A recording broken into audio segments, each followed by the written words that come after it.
Em primeiro lugar, senador Paim, eu gostaria de persistir nos questionamentos que tenho me feito e acredito que devam ser feitos a todos os integrantes do Parlamento brasileiro e também do Executivo brasileiro e também do Judiciário brasileiro, no sentido de continuarmos na busca do entendimento do que a população que foi às ruas verdadeiramente quer das autoridades políticas, dos dirigentes, das lideranças do Brasil. Creio que os esforços estão sendo feitos e todos os esforços são bem-vindos. A presidenta Dilma, numa tentativa de interpretar essa situação, procurou se reunir com sindicatos, com associações, com representantes das mais diferentes representações e segmentos, organizados ou não, para tentar apresentar alguma saída. Mandou para o Congresso Nacional uma proposta de plebiscito, e essa proposta não veio fechada, ela veio aberta para que os parlamentares, dentro da dinâmica própria do Senado e da Câmara, possam juntar todas as perguntas que se fizerem necessárias para que a população expresse qual é o seu sentimento em relação aos assuntos a serem propostos. Vejo muitos questionamentos aqui dos senhores senadores e senhoras senadoras em relação a esse plebiscito. E vejo que o ponto de partida dessa discussão é colocar sob suspeita essa proposta com o argumento de que o plebiscito é uma espécie de golpe. E eu ainda acho que nós estamos pecando por condenar antes de tentar entender as propostas. Está havendo uma precipitação no sentido de julgar o que é uma intenção de encontrar o melhor caminho para o Brasil. Não sei se a presidenta Dilma está com toda a razão e que que a proposta da presidenta seja a melhor para o Brasil, mas acho que ela está, pelo menos, se esforçando no sentido de encontrar um caminho, e vejo que outras instituições de renome no plano nacional também estão buscando esse caminho. A própria OAB, a Ordem dos Advogados do Brasil, também tem preocupação e tem uma proposta de reforma política que passa também pela realização de um plebiscito. E por que surgiu essa ideia do plebiscito? Justamente porque o Parlamento tem deixado a dever no sentido de pôr em discussão e pôr em votação aquilo que é o clamor de toda a sociedade. Todo mundo, há muito tempo, vem dizendo que precisamos de uma reforma política para tornar as eleições baratas, eleições democráticas, eleições transparentes. No entanto, a reforma política não acontece, porque os interesses são tantos, tanto aqui no Senado Federal quanto na Câmara, que a reforma não avança, as propostas conflitam entre si e não há qualquer avanço. Então, se não tiver uma posição da sociedade dizendo queremos este rumo, vai ser muito difícil para este Parlamento tomar uma posição. Então, nesse sentido, acredito que a proposição do plebiscito deva ser levada em consideração, sim. E quanto às perguntas a serem colocadas nesse plebiscito, aí vale a pena um trabalho demorado, detido, aqui de uma comissão do Senado e também da Câmara, se reunindo com a CNBB, se reunindo com a Ordem dos Advogados do Brasil, se reunindo com outras instituições que também sentem esse clamor do povo para identificar quais perguntas devem constar deste plebiscito para que o povo se manifeste a esse respeito. E com base no que o povo venha a dizer, é que deveria ser conduzida essa reforma política, de preferência até o mês de setembro, como disse o Tribunal Superior Eleitoral, para que novas regras eleitorais vigorem para as eleições de 2014. E quem sabe assim a gente tenha a oportunidade de uma eleição mais democrática, mais transparente e menos pautada pelo poder econômico, que infelizmente o que temos no Brasil hoje ainda são eleições fortemente pautadas pelo poderio econômico, em que aqueles candidatos que reúnem essa estrutura, a estrutura financeira, são os candidatos que levam vantagem sobre aqueles que não têm condições. Então, nesse sentido, alguma solução tem que ser dada, porque se o financiamento público é algo abominado pela maioria, nós vamos ter que encontrar uma outra saída, porque o financiamento privado acaba sendo o favorecimento para alguns, que depois acabam sendo moeda de troca na hora de obter benefícios dos eleitos, e dessa maneira a gente tem que tentar encontrar um caminho para que os eleitos fiquem completamente sem amarras, sem débito para ninguém que representa o poderio econômico, para poder votar conscientemente em qualquer das posições de acordo com aquilo que é melhor para o Brasil. E, nesse sentido, é fundamental que os eleitos não tenham que se submeter à humilhação de ter que ficar pedindo dinheiro para fazer campanha. Nós temos que encontrar um caminho de fazer uma campanha limpa, transparente, barata, acessível a todos, e que as regras sejam regras que favoreçam e que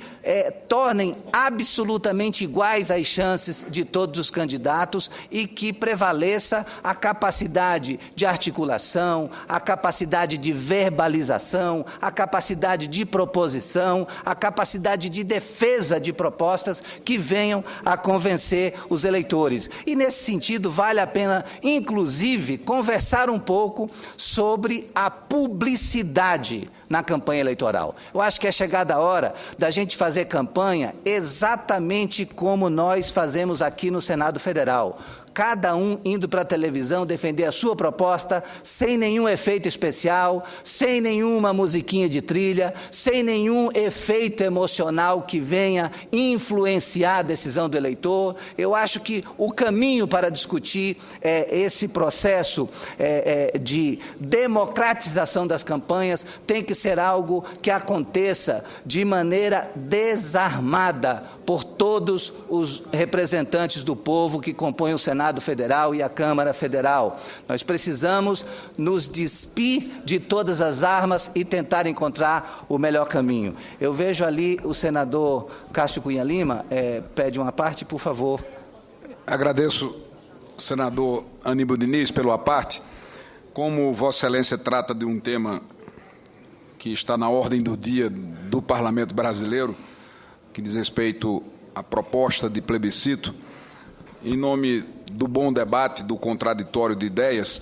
eu tomo a iniciativa de aparteá-lo para, em primeiro lugar, manifestar minha preocupação extrema com relação aos prazos para a realização desse plebiscito. Nós estamos há praticamente 90 dias do prazo fatal da anualidade das regras eleitorais, e não acredito que seja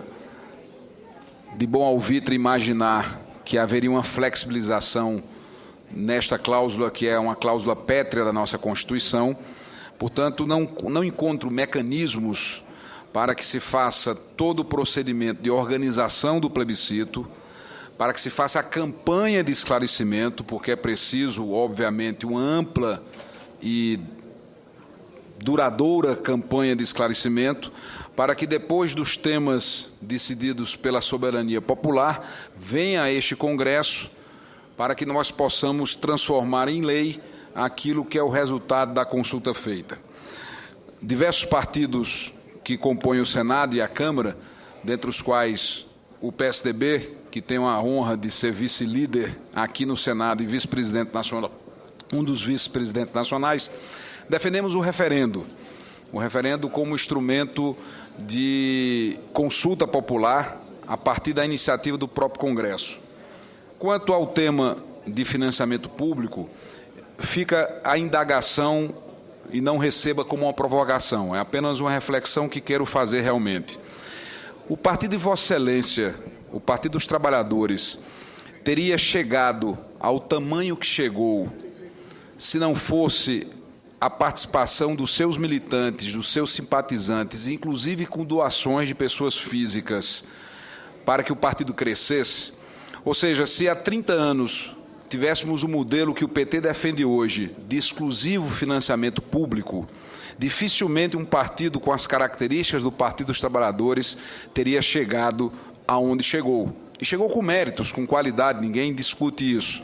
O que eu acho estranho, e não posso deixar de registrar essa estranheza, é que depois de ter percorrido esse caminho, onde a participação do simpatizante, do militante, do filiado foi decisiva para fortalecer o partido, depois de galgar o poder, o PT esqueça essa trajetória e queira, num modelo inibitório de surgimento de novas forças políticas, evitar que o cidadão, pelo menos este, possa participar do processo eleitoral. Eu posso até admitir que as pessoas jurídicas estejam impedidas, mas as pessoas físicas estarem impedidas de dar a sua contribuição dentro de um sistema de financiamento de campanha que seja misto. Com certeza, repito, para concluir a parte, o Partido dos Trabalhadores não teria chegado aonde chegou se tivéssemos apenas um sistema público de financiamento. Fica a reflexão a ser feita, dentro de decisões que serão tomadas mais adiante, mas tenho certeza que o modelo exclusivo que hoje é proposto pelo Partido dos Trabalhadores contribui muito mais para inibir o surgimento de novas forças políticas do que contribuir para o barateamento das eleições no nosso país. Senador Cássio Cunha Lima, debater com Vossa Excelência é algo extremamente prazeroso, tanto pela qualidade dos seus argumentos, quanto pela elegância com que Vossa Excelência os apresenta. Devo dizer que concordo que a militância do PT e as contribuições que todos nos mobilizamos para darmos ao longo da nossa história foi o que permitiu o crescimento do Partido dos Trabalhadores e foi o que permitiu a gente a ter a oportunidade de exercer experiências de poder, tanto nos estados quanto no governo federal. E concordo integralmente que se talvez esse modelo de financiamento público exclusivo passasse a vigorar, talvez pudesse haver certamente a inibição da participação das pessoas físicas. Eu concordo que não existe fórmula mágica nesse momento. Eu acho que não tem nenhuma proposta que, ao ser defendida, ela possa ser apresentada como uma solução para a resolução dessa equação, porque nós precisamos ter eleições baratas, eleições transparentes, eleições democráticas, com oportunidades iguais para todos os candidatos. E vejo que quando esse financiamento ocorre a partir das empresas, é um financiamento direcionado para alguns, e só aqueles que têm maiores chances de depois poderem retribuir a esses financiadores. Então, o que nós temos que refletir aqui é um caminho, a busca de um caminho para tornar as eleições verdadeiramente democráticas. E o financiamento da campanha, imagino que as pessoas físicas contribuindo é algo absolutamente salutar, porque cada um vai contribuir de acordo com a sua consciência para o projeto que acha mais justo, mais correto para o Brasil. Eu imagino que seja muito importante a gente encontrar uma forma de estabelecer, se for o caso, até um teto de contribuição para pessoas físicas. Agora, pessoas jurídicas, empresas, eu acho que a gente vai ter que encontrar um caminho para acabar com isso, porque quando as empresas entram no financiamento das campanhas, elas entram por interesses outros que acabam não contribuindo para a democracia. E em relação ao financiamento público, eu não sei se a gente tem que estabelecer isso como a única forma de financiamento, mas nós temos que encontrar um mecanismo para evitar que o candidato, na campanha, tenha que se submeter à humilhação de pedir apoio de financiadores que depois vão exigir o troco. É apenas um início de reflexão que acredito que nós tenhamos que fazer. Agora, senador Cássio e outros senadores que nos acompanham nesse momento, nós demos há poucos dias, nesses últimos dias, principalmente após esse levante de quase 2 milhões que foram às ruas para exigir um Brasil diferente, com reivindicações das mais diferentes matizes, nós conseguimos dar um outro ritmo para o Senado. Nos últimos dias, nós aprovamos projetos da máxima importância aqui nessa casa, a um ritmo que não se aprovava antes. Será que não é o momento também de o presidente Renan Calheiros, cumprindo inclusive aquilo que foi um compromisso do início do seu mandato, da gente fazer grandes sessões temáticas para discutir os problemas e buscar uma solução para o Brasil? Será que não era o caso de fazer um esforço concentrado desse Congresso também, até fazendo frente à proposta de plebiscito e avançar no sentido de encontrar um caminho para essa reforma política daqui para o mês de setembro? Será que não é possível, num esforço cidadão pelo Brasil, a gente conseguir encontrar uma saída para dar uma resposta um pouco mais positiva para o Brasil em relação ao que pode ser feito para que essa representação tenha total legitimidade e que a gente possa dialogar com um pouco mais de cabeça erguida com a sociedade no momento desse de levante, porque nós ficamos numa situação tão na corda do ringue que todas as reivindicações apresentadas, de certa forma, nos colocava numa situação de desconforto. Tanto é que houve pressa, houve assodamento no sentido de apresentar propostas aqui, que são propostas justas, mas que não foi apresentado ainda, por exemplo, de onde virá o custo. O passe livre para os estudantes. Todos nós defendemos, porque é uma reivindicação dos estudantes e quem de nós ousaria se colocar contra o passe livre para os estudantes? Mas temos que fazer uma reflexão de que ainda não se estudou de onde vem cada centavo que vai bancar o passe livre dos estudantes. Mas, mesmo assim, tem uma proposta que será votada muito rapidamente aqui no Senado Federal. Ontem mesmo, nós aprovamos os royalties para a educação e para a saúde, 75% para a educação e 25% para a saúde, também num rito bastante rápido do Senado Federal. Será que não podemos utilizar esses mesmos esforços para votar outras matérias, inclusive as que dizem respeito à reforma política, para a gente redefinir as regras também dos processos eleitorais para torná-los mais democráticos e transparentes? Mas, senhor presidente, para concluir esse pronunciamento, eu gostaria de informar que as obras do programa Cidade do Povo foram retomadas num ritmo bastante acelerado lá em Rio Branco, e na última sexta-feira eu tive a oportunidade, juntamente com o vice-governador César Messias, com o deputado Ney Amorim, que é o líder do governo do Acre na Assembleia Legislativa, e com o deputado Jamil Asfuri, nós pudemos fazer uma visita ao canteiro de obras do programa Cidade do Povo, aonde estão sendo construídas. O programa todo prevê 10.500 casas. Nessa fase inicial estão sendo construídas 3.500 casas destinadas principalmente às famílias que vivem em área de risco. Essa obra teve paralisada por alguns dias por força de uma representação do Ministério Público, por questões ambientais e também dúvidas em relação ao processo licitatório, mas isso foi devidamente esclarecido junto ao Tribunal de Contas da União, que reconheceu que as obras estavam em pleno vapor, e agora as atividades continuam com as empresas plenamente mobilizadas e há um ritmo de produção bem interessante. E eu tenho certeza que os prazos prazos estabelecidos inicialmente para o ano de 2013, de construir essas 3.500 casas para entregar até dezembro, serão cumpridos, e eu vi com muita alegria o fato de que operários se reuniram para fazer uma oração em agradecimento à volta dessas obras, porque